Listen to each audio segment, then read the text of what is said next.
नमस्कार दोस्तों, बहुत बहुत स्वागत है आपका एनडीसी निशुल्क क्लासेस में और अभिनंदन है आप सभी का। उम्मीद करता हूँ आज आवाज़ वगैरह सब क्लियर होगी। तो हम आज की क्लास स्टार्ट करते हैं और आज की क्लास जो है वो आपकी किससे संबंधित है? हिंदी साहित्य की कुछ जो ट्रिक्स हैं। जैसे कईयों ने बोला था कि सर आप तार सप्तक वगैरह के बारे में थोड़ा सा अगर आप बता देते तो ज़्यादा अच्छा रहता, थोड़ा हमारी ट्रिक्स वगैरह क्लियर हो जाती। तो एक ट्रिक्स की एक क्लास है और यही क्लास आपको आज रात 9 बजे मिल रही है।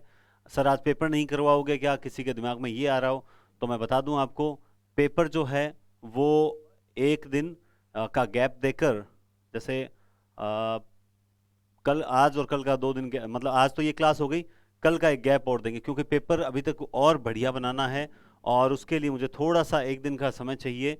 और वो समय भी इसलिए चाहिए क्योंकि मैं बीकानेर में फिलहाल नहीं हूँ, तो मुझे इसलिए थोड़ा सा समय चाहिए। इसलिए मैं आपसे समय मांगता हूँ कि कल का गैप रहेगा, कल की डेट का एक गैप रहेगा। परसों आपका जो संपूर्ण पाठ्यक्रम का पेपर है वो पहला पेपर लगभग परसों हो जाएगा, ठीक है? चलिए, तो आज कुछ ट्रिक्स करते हैं। तार सप्तक की ट्रिक्स हैं, कुछ मैं भक्ति काल के वाद बताऊंगा। एक इम्पॉर्टेंट क्लास है आज की क्लास। इसमें आपको कुछ बेसिक चीज़ों के बारे में बताऊंगा और निश्चित रूप से आपको बहुत फायदा भी मिलेगा, आप निश्चिंत रहिए। देखो, सबसे पहले जहां से प्रश्न आते हैं उनमें से एक जगह है, वो ये है, पृथ्वीराज रासो के संदर्भ में मत, जो मत चलते हैं कि, जो मत हैं कि भाई वो मत क्या कहते हैं उसे, प्रमाणिक कौन से मानते हैं, अर्ध प्रमाणिक कौन से मानते हैं। तो उसके लिए आपको एक जबरदस्त ट्रिक याद रखनी पड़ेगी और वो ट्रिक इस प्रकार से है कि कर्नल श्याम सुंदर दशरथ से मिलने के लिए, किससे मिलने के लिए? कर्नल श्याम सुंदर दशरथ से मिलने के लिए मोहन के साथ अयोध्या गए, तभी जॉर्ज बंधु नगेंद्र से मथुरा में मिले। अब आपको ये लगेगा बड़ी है, चलो बड़ी है, मान लिया ट्रिक, क्योंकि कवि भी तो बड़े हैं। अब बड़ी ट्रिक है तो इसमें कोई दिक्कत वाली बात नहीं है। आपको क्या करना है? आपको ये करना है कि इसको 2 या 3 मिनट तक इसको बोलेंगे कि टुकड़ों में बोलेंगे, कर्नल श्याम सुंदर दशरथ से मिलने। किससे मिलने? कर्नल हैं, कर्नल, कर्नल साहब का नाम क्या है? श्याम सुंदर साहब। कर्नल साहब का नाम क्या है? श्याम सुंदर। श्याम सुंदर किससे मिलने के लिए गए? दशरथ से मिलने। दशरथ से मिलने किसको साथ लेकर गए? मोहन को साथ लेकर गए। गए कहां पर थे? अयोध्या से मिलने। भाई दशरथ से मिलना है तो अयोध्या जाएंगे कि नहीं जाएंगे? अयोध्या। तभी तभी जॉर्ज बंधु नगेंद्र में नगेंद्र से मथुरा में मिले। तभी जॉर्ज बंधु नगेंद्र से मथुरा में मिले। अब आपको करना क्या है? इन देखो, एक तो कर्नल, ये कर्नल कौन है? ये कौन है? ये प्रमाणिक मानने वाले हैं, याद रखें, प्रमाणिक। तो कर्नल से क्या हो जाएगा? कर्नल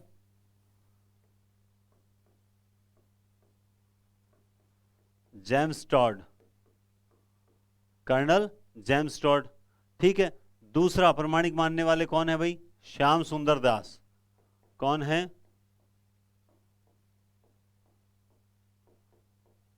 श्याम सुंदर दास। तीसरे कौन है प्रमाणिक मानने वाले? दशरथ शर्मा। मोहन, तो ये कौन है? मोहन, मोहनलाल विष्णुलाल पांड्या। अयोध्या, ये भी आपको पता होना चाहिए कि अयोध्या से कौन है? मोहनलाल विष्णुलाल पांड्या के बाद अयोध्या सिंह हैं उपाध्याय। अयोध्या सिंह उपाध्याय। उसके बाद जॉर्ज आ गया, जॉर्ज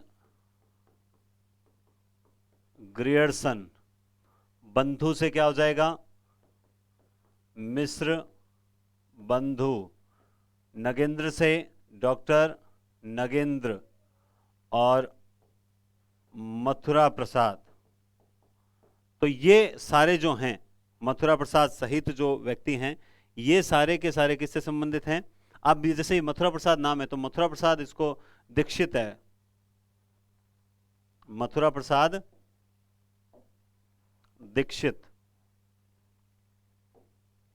आप इनका इसका स्क्रीनशॉट ले लेंगे तो ज्यादा बेस्ट रहेगा, क्योंकि स्क्रीनशॉट नहीं लोगे तो गड़बड़ रहेगी। मैं लिख देता हूँ दीक्षित भी यहाँ, क्योंकि कई बार वो क्या करते हैं, आप मथुरा प्रसाद याद करो और वो मथुरा प्रसाद शर्मा, मथुरा प्रसाद दीक्षित, मथुरा प्रसाद इस प्रकार से भी दे दें। तो आप ये लिख स्क्रीनशॉट ले लो तो ज़्यादा बेस्ट रहेगा, क्योंकि फिर जैसे ही मैं पीडीएफ इसको हटाऊंगा तो वापस ही मिट जाएगा जो लिखा है। तो कर्नल श्याम सुंदर, फिर से दिमाग में मेरे साथ साथ मन मन में बोलिए, जोर से नहीं बोलना वरना बच्चे डर जाएंगे, पास में बच्चे बैठे हो सकते हैं, माँ बाप बैठे हो सकते हैं, है ना, कोई भी बैठा हुआ XYZ।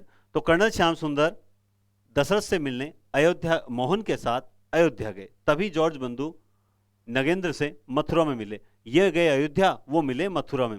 तो कर्नल श्याम सुंदर दशरथ से मिलने मोहन के साथ अयोध्या गए, तभी जॉर्ज बंधु नगेंद्र से मथुरा में मिले। ये आपकी पहली ट्रिक है। ये वो लोग हैं जो पृथ्वीराज रासो को प्रमाणिक मानते हैं। क्या मानते हैं? प्रमाणिक मानते हैं। रामचंद्र शुक्ल इसमें नहीं है क्योंकि वो अगले में आएंगे। तो उम्मीद करता हूं ये चीज आपको क्लियर समझ में आ गई। अब चलते हैं हम आगे, अब हम चलते हैं आगे। तो ये स्क्रीनशॉट ले लिया, मैं फिर से एक बार हट जाता हूं। स्क्रीन कैसा, एक बार साइड हटो, स्क्रीनशॉट लेने दो। हाँ, अब मेरे से ज्यादा ये इंपॉर्टेंट है, तो स्क्रीनशॉट ले लिया। चलिए अब अपन हटाते हैं दूसरा, पहले इसको मिटाना पड़ेगा। ये देखो इसमें यही जो है कि जैसे ही इसको आगे चलूं, अब मुझे देखो इतना यूज नहीं करना आता ये डिजिटल बोर्ड वगैरह। ये देखिए,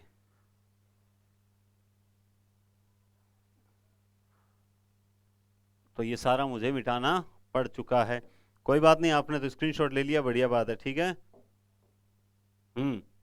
अब हैं वो लोग जो अप्रमाणिक मानते हैं, वो कहते हैं पृथ्वीराज रासो क्या है, अप्रमाणिक है।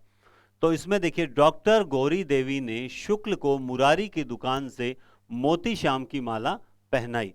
तो सबसे पहले देखो, आगे मैं तार सप्तक की ट्रिक बताऊंगा बहुत जबरदस्त, उसमें राजस्थान से कौन से हैं वगैरह वो सारी चीजें बताएंगे। महिलाएं कौन सी है, शुक्ल, मुरारी, मोती, श्याम और माला है। क्या माला की जरूरत पड़ेगी कि नहीं? तो सबसे पहले अगर एक प्रश्न और आता है कि पृथ्वीराज रासो को सबसे पहले, पृथ्वीराज रासो को सबसे पहले अप्रमाणिक किसने माना था, तो वो थे डॉक्टर वूलर। डॉक्टर वूलर, सबसे पहले डॉक्टर वूलर ने इसको अप्रमाणिक माना था, ठीक है। उसके बाद में गौरी शंकर, ये थोड़ा सा पेन देखना पड़े। उसके बाद सबसे पहले अगर किसी ने माना था तो वो कौन थे, डॉक्टर वूलर। ये बात आप विशेष ध्यान रखें, है ना, डॉक्टर वूलर,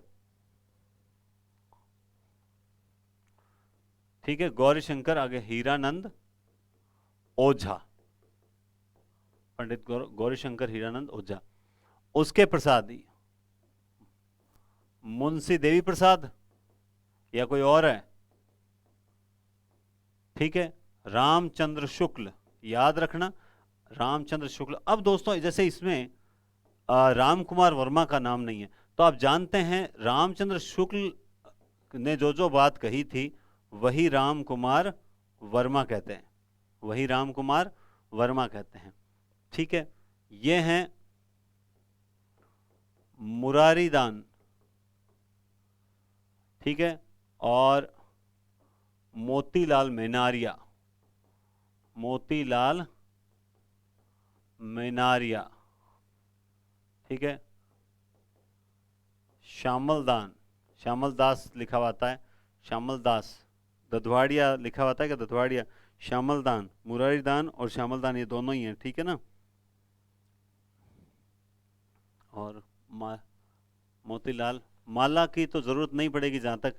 तो अब ये जो सारे हैं, डॉक्टर गौरी देवी ने, आपको दिमाग में क्या रखना है, डॉक्टर गौरी देवी ने शुक्ल को मुरारी की दुकान से मोतीलाल सॉरी मोती श्याम की माला पहनाई। बस आपको इतना सा ध्यान रखना है, इतना सा ध्यान रख लोगे तो भी काम चल जाएगी। इस माला की जरूरत नहीं है, ठीक है, इस माला की जरूरत अपने को नहीं है। डॉक्टर गौरी देवी ने शुक्ल को मुरारी की दुकान से मोती श्याम की माला पहनाई।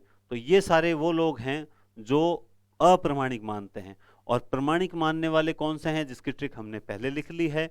और ये हैं सारे अप्रमाणिक मानने वाले। डॉक्टर गौरी देवी ने शुक्ल को मुरारी की दुकान से मोती श्याम की माला पहनाई, मुरारी की दुकान से एक मोती श्याम की माला ली, और वो किसको पहनाई, शुक्ल को। किसने पहनाई, डॉक्टर गौरी देवी ने। तो ये है अप्रमाणिक मानने वालों की। क्लियर है? स्क्रीनशॉट ले लिया? मिटा दूं मैं, मिटा दूं? रात को सोते समय एक बार देख लेना। और देखो यहां से आप जानते हैं कि प्रश्न आता है, फिर मैं कह रहा हूं, ठीक है, मिटा रहा हूं अब मैं। तो आप जानते हैं कि यहां से प्रश्न आता है, डॉक्टर गौरी देवी ने शुक्ल को मुरारी की दुकान से लेकर मोती श्याम की माला पहनाई। समझ गए मेरी बात को? तो ये सारी चीज है, इसलिए बहुत बढ़िया, 2 ट्रिक हो गई। आगे चलते हैं, आगे चलते हैं। देखो, जिनको याद है उनको जरूरत नहीं है, लेकिन जिनको नहीं याद है ना, उनके लिए बहुत बढ़िया चीज है ये। अब है अर्ध प्रमाणिक मानने वाले व्यक्ति, जो कहते हैं कि नहीं, ना ये प्रमाणिक है ना ये अप्रमाणिक है, बल्कि ये तो क्या है, अर्ध प्रमाणिक है। उसमें है, अगर 1000 मुनि सुने तो ये अर्ध प्रमाणिक है। तो इसमें अगर चंद नाहटा, अगर चंद नाहटा, हजारी प्रसाद द्विवेदी, एचपीडी, एचपीडी यानी हजारी प्रसाद द्विवेदी, ठीक है, मुनि, मुनि जिन विजय, मुनि जिन विजय, और सु से हो जाएगा सुनीति कुमार चटर्जी, सुनीति कुमार चटर्जी, किसका है, सुन जगवीर फोकर, ठीक है। तो सुनीति कुमार चटर्जी, अगरचंद नाहटा, अगरचंद नाहटा, हजारी प्रसाद द्विवेदी, मुनि जिन विजय और सुनीति कुमार चटर्जी, ये क्या हैं, ये मानते हैं अर्ध प्रमाणिक है। फिर बोल रहा हूं, आप कहीं जाइएगा मत, क्योंकि अभी तक तार सप्तक की ट्रिक्स आनी बाकी है ना। तार सप्तक की ट्रिक इंपॉर्टेंट है, वहां से भी प्रश्न आएगा। इसके अलावा भक्ति काल में कौन कौन से वाद हैं, इंपॉर्टेंट वाद हैं, वो भी आपको मैं ट्रिक से बताऊंगा। तो कुछ ट्रिक्स हैं, उनको विशेष ध्यान रखें। अर्ध प्रमाणिक, अगर 1000 मुनि सुने तो पृथ्वीराज रासो क्या है, अर्ध प्रमाणिक है। ये हो गई, ये भी आप स्क्रीनशॉट ले सकते हो चाहो तो। उसके बाद हम आगे चलते हैं, ठीक है, चलते हैं आगे। तो सबसे पहले से, अब यही रामायण है। आज जो अपना बोर्ड है वो भी अलग है हमेशा वाले से, है ना। तो इसलिए, क्योंकि देखो मैंने कहा ना, एक बात आपको बताता हूं, आप में से कई जने, तो मुझे पता है ये याद है, वो नहीं रुकेंगे यहाँ, लेकिन सबसे बड़ी बात है कि आपको ये चीजें यहाँ देखनी चाहिए। ये 9 बजे एक आदत डाल ली ना, तो ये 10, अभी तक भी क्या तारीख, आज 7 तारीख, 8, 9 तारीख होगी, आज 8 तारीख हुई है, 8 तारीख हुई, अभी तक भी अगर आप ये 10 दिन, 18 तक, 19, 20, 21, 22 को पेपर है, तो ये 18, 10 दिन अभी तक मेरे साथ जुड़े रहते हो, 9 बजे एक आदत डाल लो कि 1.5 घंटा सर को देना है, तो यकीनन आपके 15 से 20, अभी जितने अगर आपके सही हो रहे हैं उससे 15 से 20 क्वेश्चन ज्यादा सही होंगे, ये मेरा वादा है आपसे। तो आप जो भी मैं क्लास लाऊं ना, इस प्रकार से वो देखा जरूर कीजिए, मैं वही लाऊंगा जो परीक्षा की दृष्टि से इंपॉर्टेंट है। तो तार सप्तक की ट्रिक्स भी इंपॉर्टेंट। और देखो, ये भी एक मेरे लिए आज फिर से एक बाधा आ गई। बाधा क्या आ गई कि कल पीपीटी तैयार नहीं थी, आज पीपीटी मैंने तैयार, ये अब आप जानोगे, ये खुद ने मैंने तैयार की है ना। ये बहुत मुश्किल से लिखा है, कॉपी पेस्ट कर करके वो तैयार हुई। और आज वाली जो कल वाली पीपीटी थी वो भी मैंने खुद ने ही तैयार की थी, है ना, वो भी मैंने खुद ने ही तैयार की थी। तो अब आज डिजिटल बोर्ड की प्रॉब्लम आ गई कि वो बिजी चल रहा है, तो ये दिक्कतें बहुत आ जाती है। लेकिन ये है कि रेगुलर रहना है और आपको क्लास देनी है, चाहे कैसे भी दे, गैप वहीं रखेंगे जहां रहना चाहिए। तो अब दोस्तों, आपके सामने तार सप्तक की ट्रिक, सबसे इंपॉर्टेंट बात है तार सप्तक। तार सप्तक जैसा कि आप जानते हैं 1943, याद रखें, इस जो हम बोलते हैं कि पहला तार सप्तक, पहला कभी नहीं होता है, इसका नाम ही तार सप्तक था, और बाकियों का नाम दूसरा तार सप्तक, तीसरा तार सप्तक, इस तरह से तार सप्तक था। तो इसका नाम ही क्या है, तार सप्तक। ये 1943 में, सबसे पहले तो इसका सन जरूर याद रखेंगे, क्योंकि सन अगर नहीं याद रखेंगे तो आपको गड़बड़ हो सकती है, इसलिए सन इसका जरूर याद रखेंगे, ठीक है। तो हम आगे चलते हैं। देखिए, इसमें क्लास सही चल रही है, ठीक है। तो देखिए, तार सप्तक, इसी को अगर हम प्रथम जो सप्तक होता है वो यही है, और बाकी इसका नाम तार सप्तक ही था 1943। अब ये जो तार सप्तक था, ये किसके दिमाग की उपज था, मान लो प्रश्न आ जाए तो ये किसके दिमाग की उपज था, प्रभाकर माचवे। ये किसके दिमाग की उपज था, प्रभाकर माचवे। और लेकिन इसको प्रवर्तन में लाने का श्रेय किसको दिया जाता है, इसको प्रवर्तन में लाने का श्रेय दिया जाता है अज्ञेय को। किसको दिया जाता है, अज्ञेय को दिया जाता है। इसको प्रवर्तन में लाने का श्रेय दिया जाता है अज्ञेय को। अज्ञेय ने तार सप्तक को में जो 7 कवि आते हैं, उन सभी 7 को किस नाम से पुकारा था, राहों के अन्वेषी, है ना, एक ही राह के। अब सबसे पहले इसकी ट्रिक क्या है? अने रामू भाप गिरी, अने रामू भाप गिरी, अने रामू भाप गिरी। पहला है तार सप्तक, तो पहला पहला ही अक्षर होता है, तो अने रामू भाप गिरी। तो से क्या हो जाएगा? अज्ञे। क्या हो जाएगा? अज्ञे। न, अब देखो ने से किसी के दिमाग में आए नहीं कि ने से क्या होगा, कोई बात नहीं, पहले जो आते हैं वो तो करो। रा से क्या हो जाएगा बताओ, देखें। रामू। रा से वो व्यक्ति जिसके बारे में, दो जनों के बारे में उन्होंने बाद में पछतावा कि राम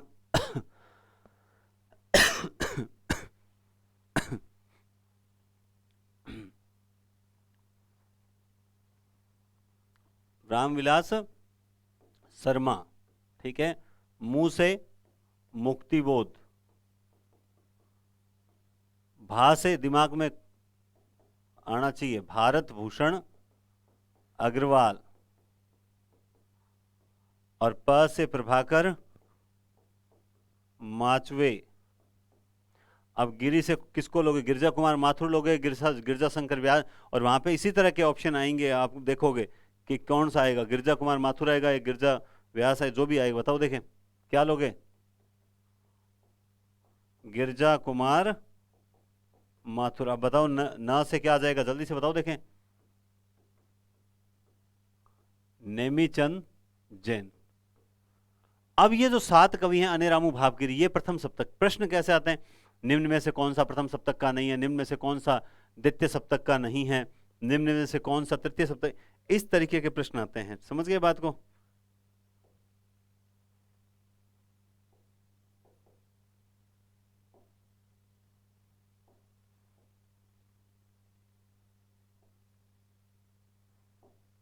चलो, ये अब मुझे बताओ सबसे बड़ी बात, इसमें एक भी महिला नहीं है, इसमें एक भी महिला नहीं है। इसकी खास बात क्या है?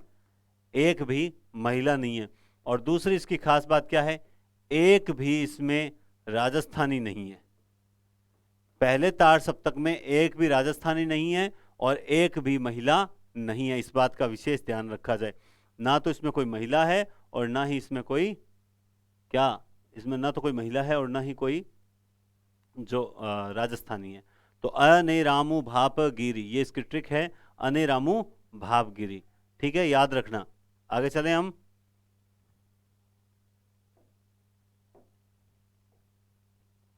ये चेंज होता है, ये स्क्रीन पे लिखा जा रहा है, ऐसा लग रहा है। चलो मिटा देते हैं, अपने क्या है।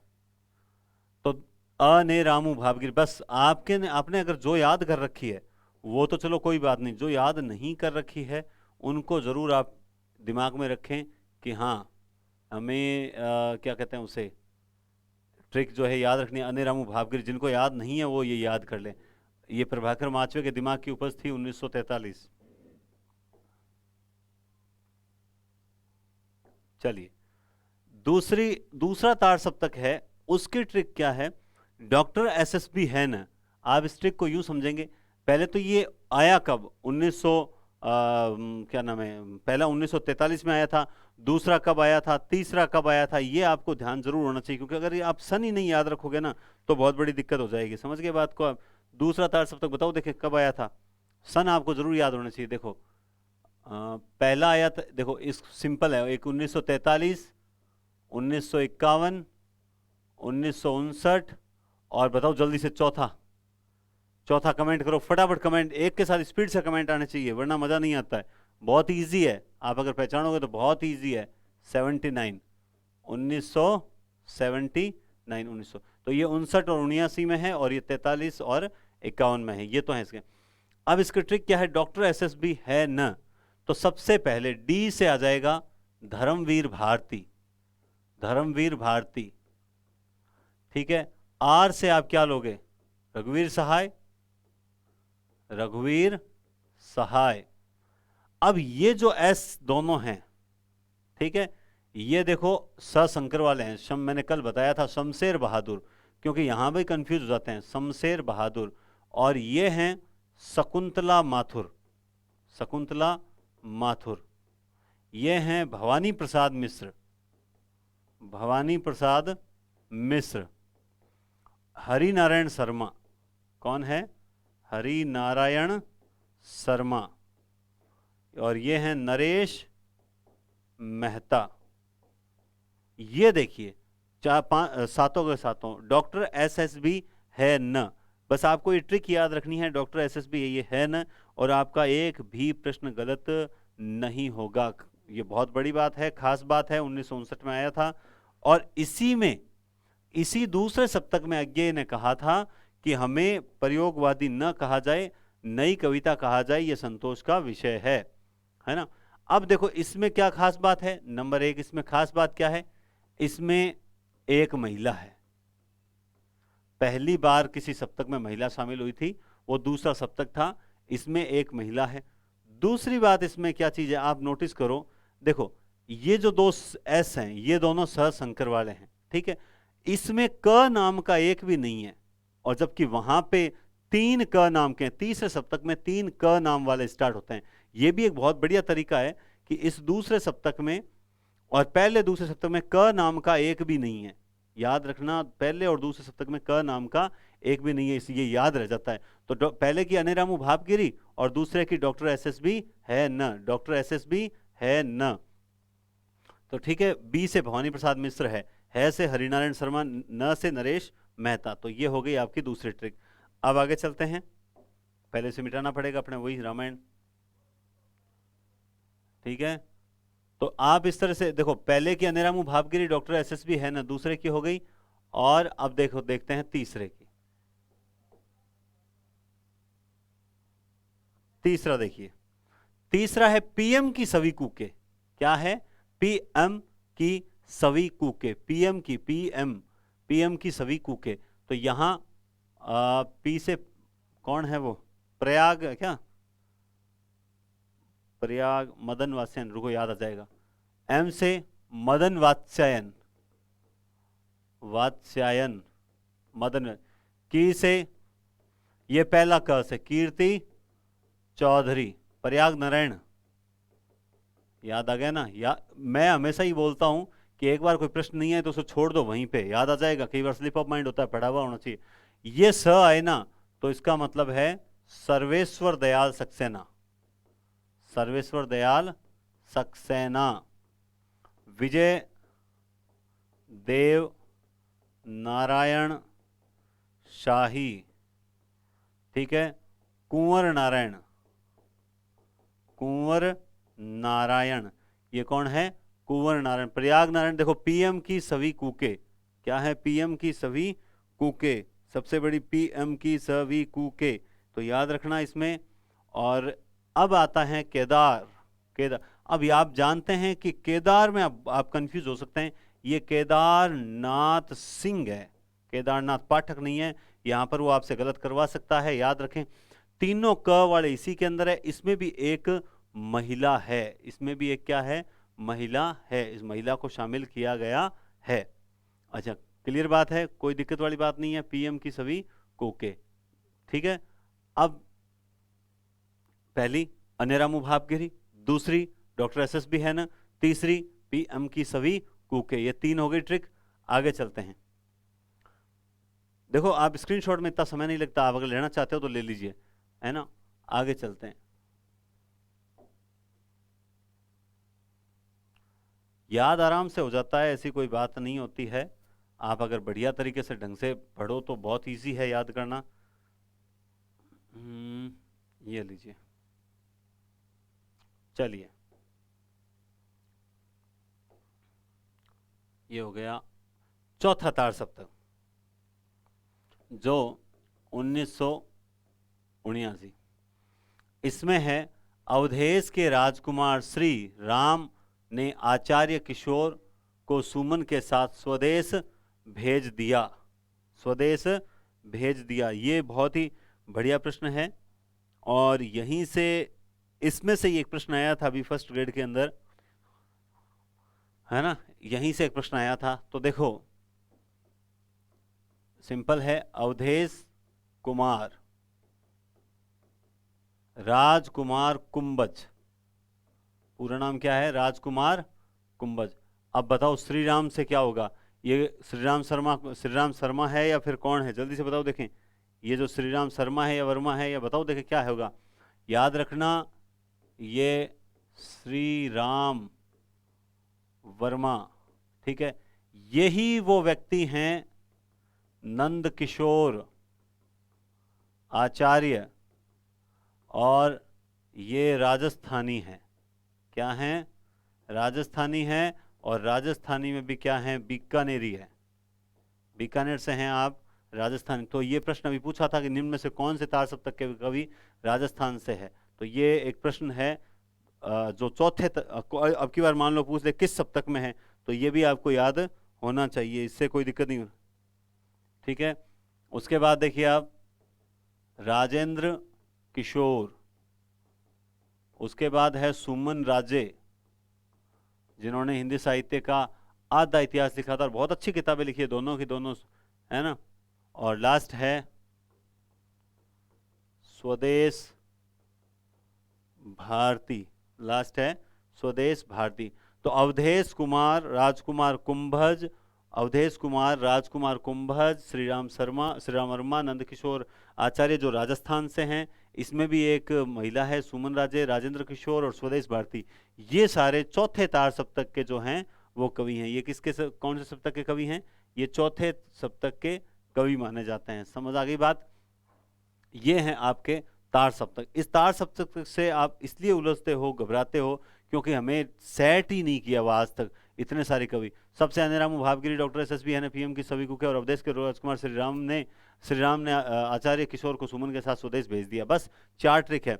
अब प्रश्न क्या आता है, निम्न में से कौन सा पहले का है, कौन सा पहले का नहीं है, कौन सा दूसरे का है, कौन सा दूसरे का नहीं है, कौन सा तीसरे का है, कौन सा तीसरा नहीं है, या सीधा दे दिया राजकुमार कुंभज कौन से तार सप्तक के हैं, या फिर नंद किशोर आचार्य कौन से तार सप्तक के हैं, है ना। निम्न में से कौन से चौथे का नहीं है, कौन से तीसरे का नहीं है। मतलब सैकड़ों प्रश्न घुमा के बनाए जा सकते हैं।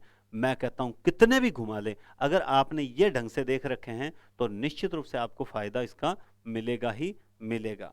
सबसे खास बात है कि हमें ट्रिक्स याद होनी चाहिए। अगर ट्रिक्स याद है ना तो फिर हमारे कहीं कोई दिक्कत नहीं आएगी। अब इसी से चलते आपको पता है एक नकेनवाद और स्टार्ट किया गया था। नकेनवाद आप जानते ही हैं या नहीं जानते, है ना।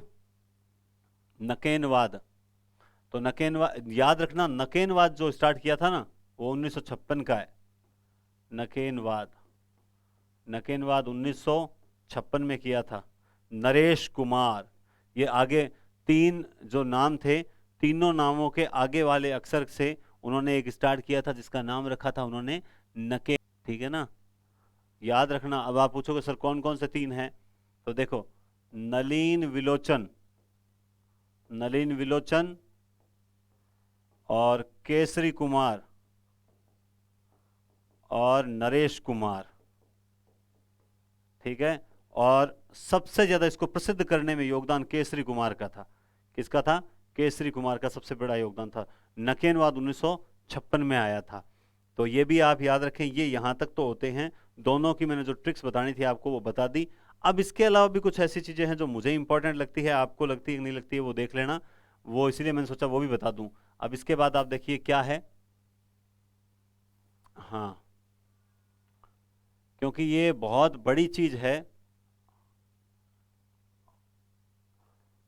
याद रखें दोस्तों, कल क्लास नहीं आएगी, कल एक दिन गैप रखा जाएगा। परसों मैं पेपर करवाऊंगा, कल की डेट में मैं क्लास नहीं दूंगा, क्योंकि कल बैठ के मुझे एकदम क्लियर पेपर तैयार करना है। क्योंकि पेपर में गलती रह जाती है तो आपको भी दिक्कत होती है, और आप में से कमेंट भी करते हैं कि सर प्लीज़ गलती मत रखना, क्योंकि हमें यहीं याद हो जाएगा। खैर यहाँ याद करने की ज़रूरत नहीं है, यहाँ तो आपकी एक्सरसाइज हो रही है भाई, यहाँ तो आपकी एक्सरसाइज हो रही है। अगर याद किया हुआ है तो पता लग जाएगा सर ने ये चीज़ गलत बता दी, और गलत नहीं है। जैसे मैं कमेंट थोड़ा लेट पढ़ता हूँ, मैंने कमेंट्स देखे तो उस कमेंट में एक चीज़ आई थी, मैं आपको बताऊं, और वो चीज़ क्या आई थी, हाँ ये भी आपको करवाना है ना। इससे पहले चलो पहले ये कराते हैं। ये देखिए कुछ इंपॉर्टेंट चीज़ें ही बताऊंगा, चिंता मत करो। हाँ, तो एक मैडम ने बिल्कुल सही कमेंट किया था, बोला सर नेट की किताब के अंदर वो जो था ना कि राम भक्ति धारा में सखी संप्रदाय, तो राम भक्ति धारा में ये प्रश्न मान लो दिया हुआ था कि नेट के में पेपर में आया हुआ है जिसमें जीवाराम को मानना है। तो यकीनन प्रश्न छांटते समय वहाँ जीवाराम आंसर दिया था और मैंने भी वही जीवाराम लगा दिया, तो ये बिल्कुल सही बात होती है। भाई गलत क्वेश्चन नहीं छांटते, लेकिन किताबों में ही गलत देने के कारण ये जो गलतियां आती है किताबों में गलती देने का कारण होती है एक तो। और या दूसरी गलती कहाँ हो जाती है, दूसरी गलती वहां हो जाती है कि कई बार देखो 2 घंटे क्लास होती है, थोड़ा थकान भी आ जाती है, तो इस चक्कर में थोड़ा गलती हो जाती है। एक ये जो प्रश्न है ये बहुत इंपॉर्टेंट फैक्ट बता रहा हूं नामकरण को लेकर। हालांकि मेरा इरादा और भी था, लेकिन मैं सोच रहा हूँ आगे पढ़ाऊंगा तब एक क्लास और लूंगा, उस दिन मैं भक्ति काल और रीति काल के भी नामकरण बता दूंगा, लेकिन आगे भक्ति काल के बारे में कुछ बताया हुआ है। आप देखिए नामकरण आपको पता होना चाहिए, नामकरण आदिकाल के नामकरण। सबसे पहले वीर गाथा काल नाम किसने दिया था, रामचंद्र शुक्ल ने दिया था। एआरसी ने कहा था वीर गाथा काल, आदिकाल को वीर गाथा किसने कहा, रामचंद्र शुक्ल ने। जॉर्ज ग्रियर्सन ने चारण काल कहा था, बिल्कुल जॉर्ज ग्रियर्सन ने चारण काल कहा था। और राम कुमार वर्मा ने भी एआरसी के वीर गाथा काल को चारण काल कहा था, और उससे पहले के काल को संधि काल कहकर पुकारा है। महावीर प्रसाद द्विवेदी ने बीज वपन काल नाम से पुकारा था। महावीर प्रसाद द्विवेदी ने किस नाम से पुकारा था, बीज वपन काल। ठीक है, आप याद रखें आरंभिक काल जो है एम, अर्थात आरंभिक मिश्र बंधु, आरंभिक मिश्र बंधु, आरंभिक मिश्र बंधु, आरंभिक मिश्र बंधु याद रखें। और प्रारंभिक पीजी, पीजी यानी प्रारंभिक गणपति चंद्रगुप्त, आरंभिक मिश्र बंधु और प्रारंभिक गणपति चंद्रगुप्त। एआरसी ने कहा था वीर गाथा, जबकि आदिकाल किसने कहा था, एआरसी ने इसको आदिकाल भी कहा, एचपीडी ने भी कहा, रमाशंकर। अब बताओ कई किताबों में रामचंद्र शुक्ल ने भी इसको आदिकाल कहकर पुकारा है, कई विद्वान लिखते हैं इस बात को। तो अब मुझे बताओ, हम वीर गाथा माने, हम जानते हैं कि वीर गाथा कहा था, लेकिन अगर मान लो इस टाइप का कोई क्वेश्चन हो, अगर एक ऑप्शन तो रखना चाहिए ना। बाकी आदिकाल कहने वाले मुख्य रूप से एचपीडी हैं और रमाशंकर शुक्ल रसाल है ना, ये दोनों आदिकाल ही कहते हैं। एआरसी तीसरा नाम है जो कुछ किताबें बताती है, तो हम यहाँ पे एआरसी तो उसको हम पहले ही काट दे तो ज्यादा बेस्ट रहेगा। हमें तो रमाशंकर शुक्ल रसाल और एचपीडी यानी हजारी प्रसाद द्विवेदी ये मानते हैं आदिकाल। संधि काल और चारण काल किसने कहा था, राम कुमार वर्मा ने संधि काल और चारण काल कहकर पुकारा था। ठीक है ना, राम कुमार वर्मा ने क्या कहा था, संधि काल और चारण काल।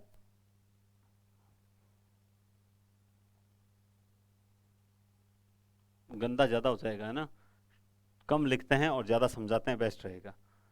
ठीक है, यह है शुक्ल, एआरसी का मतलब क्या है, शुक्ल। आदिकाल कहने वाले ये हैं हजारी प्रसाद, कौन है, हजारी प्रसाद एचपीडी।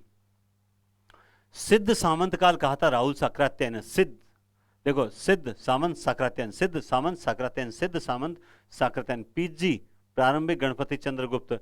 एम आरंभिक मिश्र बंधु। उत्तर अभ्रंश, देखो इसमें थोड़ा समझना, इसमें क्या समझोगे आप, ये 2 बार आ गया। हाँ, ये देखो अपभ्रंश का काल कहा था, या पुरानी हिंदी का काल कहा चंद्रधर शर्मा गुलेरी ने। अपभ्रंश का काल तो कहा है गुलेरी ने, लेकिन उत्तर अपभ्रंश किसने कहा है, हरीश ने, डॉक्टर हरीश ने। ये दोबारा आ गया है, देखो यहाँ पे फिर से डॉक्टर हरीश ने। उत्तर अपभ्रंश किसने कहा है, डॉक्टर हरीश ने। ये 2 बार आ गया, ये एक ही व्यक्ति है। उत्तर अपभ्रंश का डॉक्टर हरीश ने। वीरकाल विश्वनाथ, वीरकाल ये पूछा था शायद, विश्वनाथ प्रसाद सिंह है, इस बात का विशेष ध्यान रखें, विश्वनाथ प्रसाद सिंह है ना, विश्वनाथ प्रसाद सिंह ही है। मेरे तो ये इसमें बड़ी दिक्कत होती है भाई, मेरे तो बहुत ज्यादा दिक्कत। वीरकाल विश्वनाथ प्रसाद है ना, क्योंकि नहीं मिश्र है सिंह है, ये फिर मेरे गड़बड़ हो रही है, रामायण फिर आ जाती है। मुझे इससे सबसे ज्यादा डर लगता है, क्योंकि पता ही नहीं चलता रियल। मुझे लग रहा है कि पहले भी मैंने एक बार गलती की, ये सिंह नहीं है, वो तो वीपी सिंह तो अपने प्रधानमंत्री रहे हैं क्या, वीपी सिंह, ये मिश्र है भाई, फिर गलती हो जाती है। पहले भी मेरे से ये हुई है, वीपी, इसीलिए मैं बता रहा हूं आपको, गलत नहीं बताएंगे। विश्वनाथ प्रसाद मिश्र है, क्योंकि वीपी सिंह तो प्रधानमंत्री थे, वीपी मिश्र है ये, वीपी मिश्र, वीपीएम है ना, विश्वनाथ प्रसाद मिश्र हैं। आविर्भाव काल कहा था शैलेश जेदी ने, आविर्भाव कहा था शैलेश जेदी ने। ठीक है, अंधकार काल कहा है डॉक्टर कमल कुल श्रेष्ठ ने। क्या कहा है, अंधकार काल किसने कहा है, कमल कुल श्रेष्ठ ने कहा है। आधार काल कहा है मोहन अवस्थी ने। किसने कहा है, मोहन अवस्थी ने कहा है इसे आधार काल। ठीक है ना, अगर कहीं अवस्थित होना है तो आपको कोई आधार चाहिए, आधार के लिए अवस्थित के लिए आधार चाहिए। संक्रमण, ज्यादा खाने से संक्रमण हो जाता है, राम खिलावन पांडे और हरीश चंद्र वर्मा, इन दोनों ने इसको क्या कहा है कि संक्रमण काल, राम खिलावन पांडे और इन दोनों ने इसको कहा है संक्रमण काल। ठीक है ना, इसको क्या कहा है, संक्रमण काल। ठीक है। और जैसे वीर काल श्याम सुंदर दास ने भी, अब कई बोलेंगे सर ये तो श्याम सुंदर दास ने भी कहा, बिल्कुल श्याम सुंदर दास ने भी इनको इसको काल को क्या कहा है, वीर काल कहकर पुकारा है। तो जरूरी नहीं है कि विश्वनाथ प्रसाद मिश्र गलत है, हाँ श्याम सुंदर दास भी सही हैं, इसमें कहने में कोई दिक्कत नहीं है, ठीक है। और ऐसे ही देखो वासुदेव सिंह, मैं फिर बता रहा हूं वासुदेव सिंह, कल पेपर में प्रश्न था शायद, वासुदेव सिंह जो है उद्भव काल, वासुदेव सिंह उद्भव काल कहा था, ये कल मैंने एग्जाम में आपने टेस्ट दिया था तब ये प्रश्न आया भी था, वासुदेव सिंह जो है उद्भव काल, ठीक है ना। और बता दूं एक आपको, शंभुनाथ सिंह जो है इन्होंने कहा था प्राचीन काल, क्या कहा था इन्होंने, प्राचीन काल, शंभुनाथ सिंह ने कहा था प्राचीन काल, वासुदेव सिंह ने कहा था उद्भव काल, श्याम सुंदर दास ने वीर काल और अभ्रंश काल इन दोनों नामों से भी पुकारते हैं, ये भी आपको थोड़ा सा याद रखना पड़ेगा, ठीक है ना। और तो इसमें क्या बचता है, मुझे नहीं लगता, एक और बच जाता है, राम प्रसाद मिश्र, एक लास्ट और बता देता हूं, संक्रांति काल, संक्रांति काल, राम प्रसाद मिश्र, थोड़ा नोट कर लेना है ना। आदिकाल का नामकरण वीर का था, चारण काल बीज वपन महावीर प्रसाद है ना, ये सारे तो बता दिए। और राम प्रसाद मिश्र संक्रांति काल, श्याम सुंदर दास वीर काल, और विश्वनाथ प्रसाद मिश्र वीर काल, उत्तर अभ्रंश हरीसर अभ्रंश कहते हैं, चंद्रधर शर्मा गुल्लरी शंभुनाथ प्राचीन काल, वासुदेव सिंह उद्भव काल, और बस ये इतने बचते हैं। तो उम्मीद करता हूँ ये आपको सब काल जो हैं, आदिकाल में से एक प्रश्न आता ही आता है, मैं वहीं से बता रहा हूँ जहाँ से एक एक प्रश्न आता है। मैं अब आगे वाले जो इस तरह की क्लासेस दूंगा वो वहीं से दूंगा जहाँ से एक एक प्रश्न उठा सकता है, जैसे तार सप्तक से आने की पूरी संभावना है, और प्रमाणिक अप्रमाणिक से आने की पूरी संभावना बता दिया, और यहाँ से आने की पूरी संभावना 3 है ना, तीसरा, चौथी क्लास अब देखो आप, हाँ इसके बाद हम चलते हैं आगे, पहले मिटाना पड़ेगा ये रामायण, ये तो किसी का ये हो जाए सर स्क्रीनशॉट नहीं लेने दिया आपने, कोई बात नहीं, क्लास खत्म हो जाए तो आराम से वीडियो को जितनी बार चाहे घुमा फिरा के देख सकते हो और स्क्रीनशॉट ले सकते हो, ठीक है, क्योंकि अपने को क्लास थोड़ा लंबी नहीं करनी। और देखो एक बात और बता दूं आप सबसे, कि आपको किसी को लग रहा होगा कि सर आप पेपर वगैरह नहीं कर रहे, देखो पेपर भी करवा रहे हैं लेकिन बीच बीच में थोड़ा पढ़ लेते हैं ना, तो वो भी बढ़िया है। ऐसी कोई क्लास नहीं दूंगा जो आपको सिर्फ टाइम वेस्ट करा रही हो। हाँ ये भी मुझे थोड़ी सी इंपॉर्टेंट क्लास लगती है दोस्तों, प्रमुख दर्शन और प्रवर्तक, भक्ति काल में आप प्रवेश कर चुके हैं हम एक बार, देखिए इसमें जरूर ध्यान रखना, आप ध्यान से देखेंगे आपको मजा आ जाएगा, बहुत बढ़िया तरीके से बता दूंगा मैं आपको। अद्वैतवाद, अद्वैतवाद शंकराचार्य, द्वैतवाद मध्वाचार्य, अगर द्वैत पूछा तो मध्वा, अद्वैत पूछा तो शंकरा, मध्वा और शंकरा, शंकरे में 3 है, मध्वे में 2 है, तो शंकरे में अद्वैत 3 और मध्वे में द्वैत 2, बस दिमाग में, आधे को काउंट नहीं करते हम, तो माधव द्वैत और अद्वैत शंकर, है ना, अद्वैत शंकर। शुद्ध तो वल्लभाचार्य थे, शुद्ध तो वल्लभाचार्य थे, ठीक है। कल आपको पता होगा पुष्टि मार्ग, पुष्टि से क्या तात्पर्य, मैंने प्रश्न दिया था, प्रश्न जिस हिसाब से आ सकता है मैं उसी हिसाब से पेपर बनाता हूं, ठीक है। शुद्धाद्वैतवाद पुष्टि मार्ग ये किसके हैं, वल्लभाचार्य के, शुद्धाद्वैतवाद और पुष्टि मार्ग किसके हैं, वल्लभाचार्य के, क्लियर बात है। देखो बढ़िया प्रश्न है और आप अगर इसे ढंग से पढ़ोगे तो यकीनन आपको फायदा भी होगा, क्लियर बात है। तो अद्वैत शंकरा, द्वैत मध्वा, शुद्ध वल्लभा ही हैं, सबसे शुद्ध कौन थे, वल्लभाचार्य। विशिष्ट तो श्री राम है, रामानुजाचार्य, विशिष्ट तो श्री राम है, और श्री राम इसलिए बोलता हूं क्योंकि राम से रामानुजाचार्य और श्री संप्रदाय रामानुजाचार्य, श्री राम विशिष्ट हैं, श्री राम विशिष्ट हैं, यानी विशिष्टाद्वैतवाद और श्री संप्रदाय दोनों रामानुजाचार्य चलाए थे। श्री राम तो विशिष्ट हैं, शुद्ध जो हैं वो वल्लभाचार्य।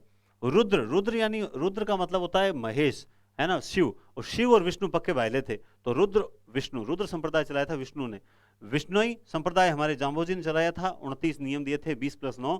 राधा वल्लभ हित हरिवंश, राधा वल्लभ संप्रदाय चलाया था, भाई राधा का हित तो हरि ही देख सकता है, राधा वल्लभ संप्रदाय, राधा का हित तो हरि ही देख सकता है, राधा का हित तो हरि ही देख सकता है।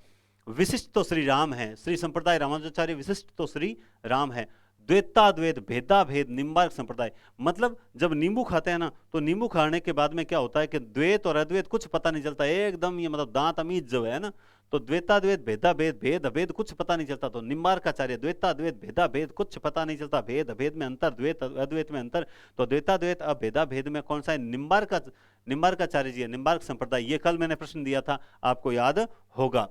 ठीक है, योग तो पतंजलि ने चलाया था, बाबा रामदेव आप सब जानते हैं। सनक कब चढ़ती है? सनक जब नींबू खाने से सनक चढ़ती है। द्वैत अद्वैत में कोई अंतर नहीं रहता। सनक यानी सनक का मतलब है द्वैत अद्वैत में कोई अंतर नहीं रहता, ऐसी सनक चढ़ती है कि द्वैत अद्वैत में कोई अंतर नहीं रहता। तो द्वैताद्वैतवाद भेदाभेदवाद निम्बार्काचार्य, और सनक संप्रदाय जो है वो निम्बार्काचार्य। समझ गए बात आप? तो हर चीज टेक्निक से याद की जाती है। मैं फिर से बता रहा हूं, बहुत ब्रह्म संप्रदाय, ब्रह्म मध्वाचार्य, वही द्वैतवाद, द्वैत मध्वा, ब्रह्म मध्वा। स्मार्ट तो शंकर थे, स्मार्ट तो शंकर थे, सबसे स्मार्ट कौन थे? शंकर थे। एकदम बढ़िया ना, बढ़िया हेयर स्टाइल और बढ़िया मतलब श्रृंगार कर, शंकर। देखो इसको धार्मिकता से ना जोड़े, मैं आपसे ज्यादा धार्मिक हूं, है ना। तो यहाँ में हमें यहाँ याद करना है, स्मार्ट तो शंकर थे, शुद्ध वल्लभ थे। हरिदास जी जो थे वो सखी, इस हरिदासी संप्रदाय को सखी संप्रदाय के नाम से भी जाना जाता है। तो मजा आ रहा है कि नहीं आ रहा है? इस तरीके से अगर हम सारा सिलेबस याद करते तो आज हमें ये नौबत थोड़ी आती कि सर हमें याद नहीं हो रहा वगैरह, है ना। लेकिन मेरी सिर्फ एक ही कमी है कि वो कहता है ना कि चाहे किस्मत कहो चाहे कुछ भी कहो, कि जिसको भी साथ लेते हैं कि थोड़ा सा हेल्प कर और तू भी बढ़िया तरह से काम कर, मेरा सपोर्ट कर, वही क्या होता है 4 दिन भरोसा दिला के और छोड़ जाता है। इसीलिए किसी ने कहा है कि जिंदगी अपने दम पर जी जाती है, औरों के कंधों पे जनाजे उठा करते हैं। आपकी जिंदगी है, आपको ही जीनी पड़ेगी, और आपकी मौत है, आपको ही मरनी पड़ेगी। ठीक वैसे ही है कि मेरा काम है तो मुझे ही करना है, लेकिन कई बार क्या होता है कि दूसरों पर भरोसा करने से अपना मैनेजमेंट बिगड़ जाता है। इसीलिए कहता हूँ कि भरोसा अगर किसी पे करना है तो सिर्फ अपने आप पर भरोसा करो, और दूसरा अगर भरोसा करना चाहते हो तो सिर्फ किताबों पे भरोसा करो। किताबें और आईना दोनों ही सच्चे मित्र होते हैं, क्योंकि ये दोनों हमसे झूठ नहीं बोलते। ये क्लियर बात है, किताबें और आईना ही सच्चे मित्र होते हैं, वो हमसे झूठ नहीं बोलते हैं। अगर मित्रता करनी है तो किताबों में डूब जाओ, आनंद मिलेगा।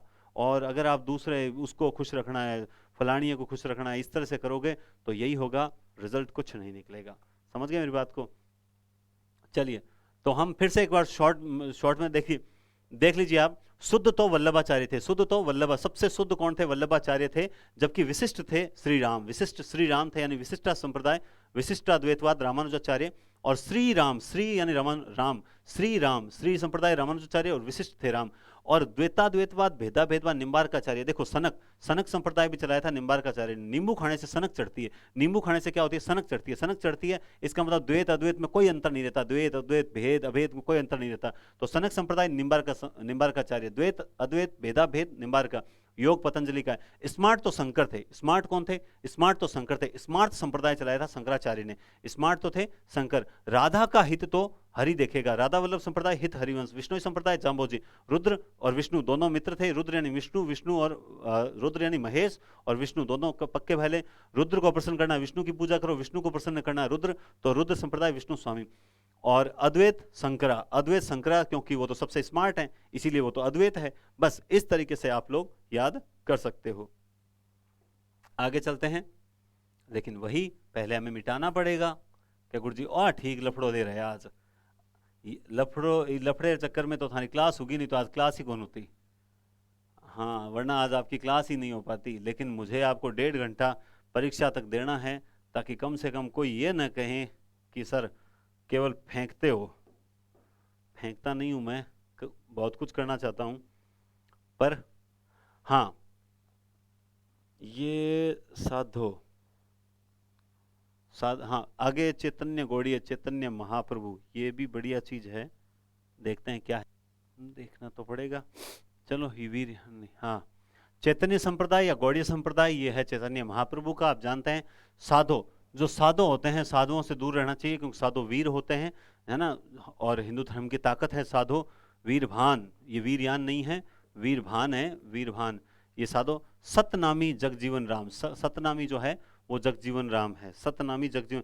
कल जो मैंने प्रश्न दिया था उसमें एक ऑप्शन दिया था मैंने, जगजीवन राम, तो याद रखना, ये बहुत बढ़िया चीजें हैं। और वहां से शायद इस तरह था कि गेय पदों की शुरुआत कहाँ से होती है, तो वहां पे मैंने एक ऑप्शन जगजीवन रामदास भी दे रखा था। स्वसुखी, अगर आप खुद सुखी होना चाहते हो तो राम के चरणों में चले जाओ। स्वसुखी, खुद सुखी होना चाहते हो तो राम के चरणों में चला जाओ। और तत्काल सुखी होना चाहते हो तो जीव को राम को ही दे दो। तत्काल सुखी होना चाहते हो तो इस जीव को राम को दे दो, एकदम मोक्ष, ना नौकरी ना रीट, लड़ छुटे रीटू, है ना। तत्काल सुखी होना चाहते हो तो इस जीव को राम को दे दो, और स्व सुखी होना चाहते हो तो राम के चरणों में चला जाओ। तपसी कीलदास, है ना, तपना पड़ता है भाई साहब, नौकरी के लिए तपना पड़ता है, जैसे कोई कीलों पे बैठा हो, तपना पड़ता है जैसे कोई कीलों पे बैठा हो। परम ब्रह्म दादू और ब्रह्म मध्वाचार्य, परम ब्रह्म दादू और ब्रह्म मध्वाचार्य द्वैतवाद। वारकरी संप्रदाय ज्ञानदेव का है, वारकरी संप्रदाय आप जानते हैं ज्ञानदेव। दास दासी संप्रदाय जो है वो मीराबाई का है, दास दासी संप्रदाय किसका है, मीराबाई का है। तो ये आपके इस तरीके से कुछ इंपॉर्टेंट संप्रदाय हैं। गारंटेड बोल रहा हूँ, आज की क्लासेस जो मैंने बताई है, 1 घंटा की क्लास दूंगा, उसमें आपके गारंटेड प्रश्न आएंगे ही आएंगे, ये आपसे वादा है, देख लेना आप। क्या सर हम ही बताए आएंगे, आप क्या बता रहे हो। चलो अब चलते हैं हम एक ऐसे प्रश्न की ओर जो बड़े टेढ़े हैं, पहले ही मिटाना पड़ेगा, और उसके बाद आज की क्लास, बस पूरी 1 घंटे की क्लास है, आज ज़्यादा समय नहीं लेंगे। लेकिन आज की क्लास में उम्मीद करता हूँ आपको कुछ रिवीजन हुआ होगा, कुछ नया सीखने को मिला होगा, और थोड़ा बहुत ये भी पता चला होगा कि देखो हमें पढ़ना कैसे चाहिए। हम लास्ट में हड़बड़ी करते हैं, तो खुद सोचो आपने थोड़ा ढंग से पढ़ाई की थी क्या, शुरू में नहीं की थी, शुरू में करनी चाहिए थी आपको। मौलिक नाटक आर्ट, अब कुछ लोग बोलते हैं कि सर मौलिक नाटक जो है वो 9 है, तो देखो वो कारण क्या है। जो रामचंद्र शुक्ल हैं, रामचंद्र शुक्ल ने एक नाटक को जो मतलब अनुदित न मानकर उसको मौलिक माना है, और हम औसतन जो हैं वो 8 ही मान के चलते हैं।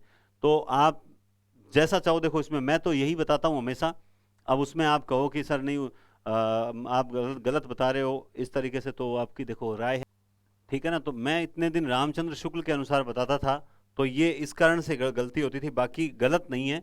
बल्कि आप इसको यूं समझ सकते हो, देखो मौलिक नाटक जो 9 माने जाते हैं, तो आप इसको मौलिक को आप भी आज से 9 माने, क्योंकि मैं शुक्ल के अनुसार बताता हूं हमेशा।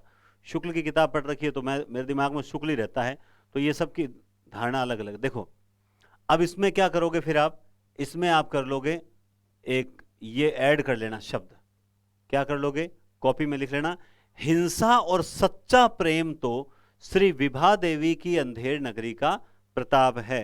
हिंसा और प्रेम तो हिंसा और सच्चा प्रेम तो, हिंसा और सच्चा प्रेम तो श्री विभा देवी की अंधेर नगरी का प्रताप है। अब आप सबसे पहले ये लिखोगे, वेदिकी हिंसा हिंसा न भवती, वेदिकी हिंसा हिंसा न भवती, और फिर आ जाएगा सत्य हरिश्चंद्र। यही वो नाटक है, यही वो नाटक है जिसे रामचंद्र शुक्ल ARC इसको क्या मानते हैं, अनुदित मानते हैं। इस कारण से मैं हमेशा मौलिक नाटक 8 बताता हूं, यही वो नाटक। इसीलिए आज से मैं इसको सेट कर देता हूं, ताकि आपके भी गलती नहीं रहे, और मैं मुझे भी इस चीज को सुधार लेना चाहिए, तो इसमें कोई गलती वाली बात नहीं। वेदिक की हिंसा हिंसा न भवती और सत्य हरिश्चंद्र, फिर आ जाएगा प्रेम जोगिनी, क्या आ जाएगा, प्रेम जोगिनी। हिंसा और सच्चा प्रेम तो श्री, श्री यानी श्री चंद्रावली, श्री यानी श्री चंद्रावली, ठीक है। वी से हो जाएगा विषय विषमोषधम, विषय विषमोषधम, और भा से हो जाएगा भारत दुर्दशा। अब भारत दुर्दशा की अगर आपको ट्रिक याद करनी है ना कि कब लिखा गया था, तो 1880 याद रखना।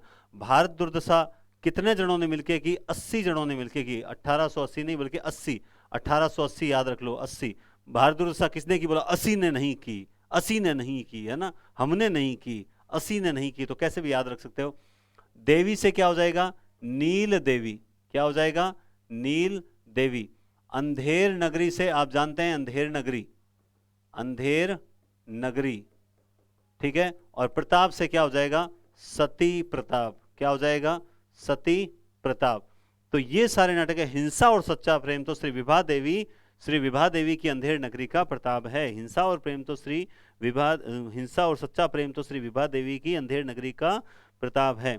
तो आप इस चीज को बढ़िया तरीके से याद कर सकते हो। क्लियर है ना ये बात, समझ गए आप बात। तो अब देखो, अब सबसे बड़ी बात क्या करते हैं,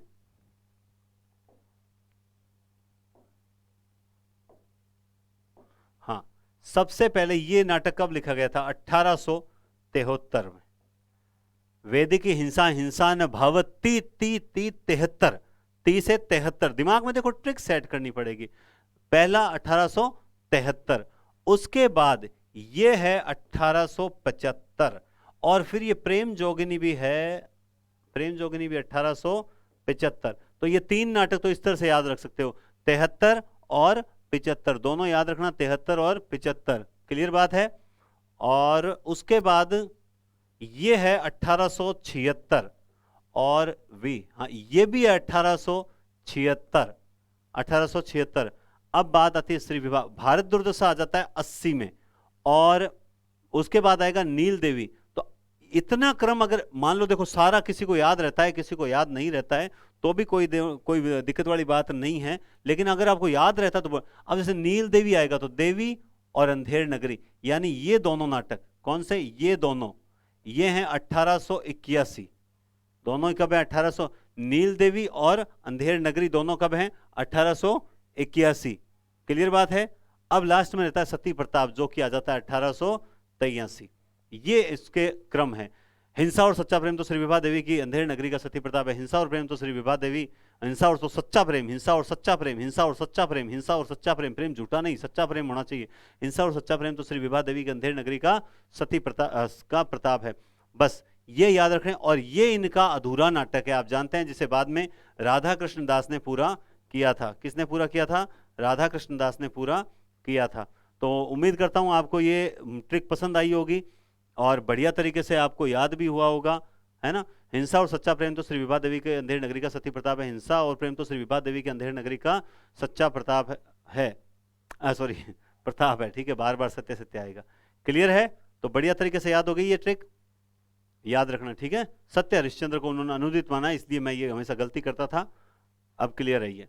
तो ये मौलिक नाटक हो गए। अब स्क्रीन शॉट लेना है तो ले लो, फिर मिटा देता हूं। ओके चलिए, हाँ मिटा दूं।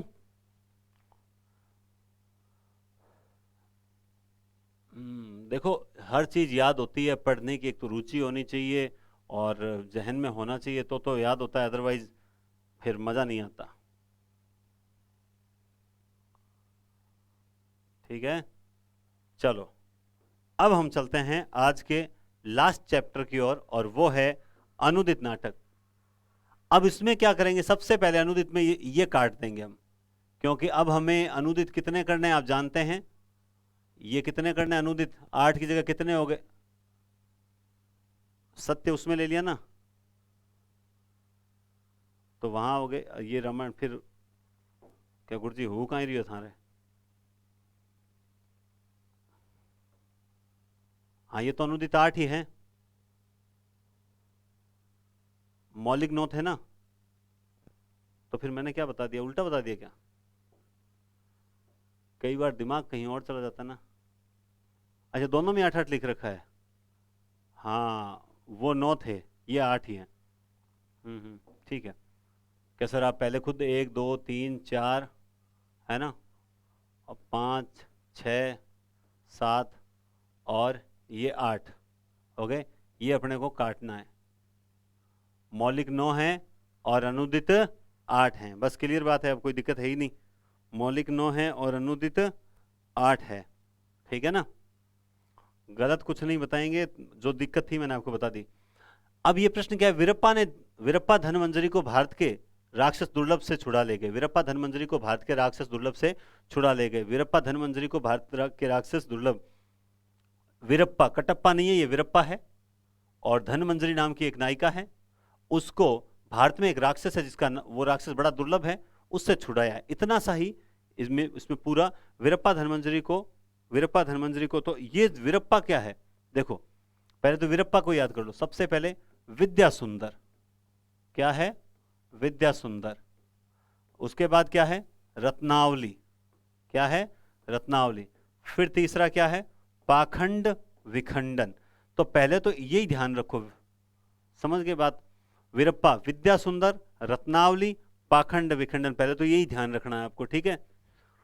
उसके बाद चौथा ले लो धनंजय, धनंजय विजय, ठीक है। और ये है कर्पूर मंजरी, कर्पूर मंजरी, धनंजय विजय और कर्पूर मंजरी। शायद कल एक प्रश्न इस टाइप में गलत हो गया था क्या, या सही था वो?